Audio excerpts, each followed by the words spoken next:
דוקטור, אתה יודע שיש הרבה הורים ששואלים אותנו לאן לפנות? כן, למה? ואתה יודע שהרבה הורים לא זוכרים איך קוראים להתמחות של כל רופא. כן, למה? אז חשבתי, אולי נעשה להם קצת סדר. רעיון מצוין, למה? אז תגיד לי שם של מומחיות ואני אגיד לך במה הם עוסקים. קרדיולוג. קרדיולוג זה רופא של הלב וכל מה שקשור אליו. נכון מאוד, למה? גסטרואנטרולוג?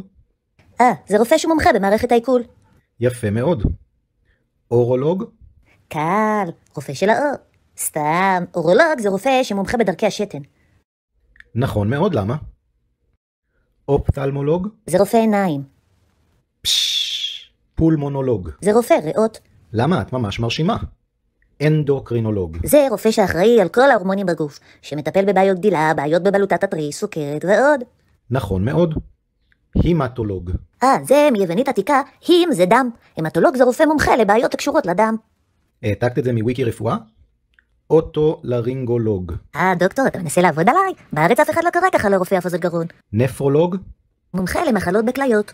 נוירולוג? רופא שמומחה במערכת העצבים, מטפל במיגרנות, הפרעות קשב וריכוז, אפילפסיה ועוד. אורתופד? מומחה בבעיות של עצמות ומערכת השלד. כירורג? רופא מנתח. רדיולוג? מומחה בהדמיה, כולל צילומי רנטגן, אולטרסאונד, CT, MRI ועוד. ניאונטולוג? זה רופא מומחה בילודים ופגים.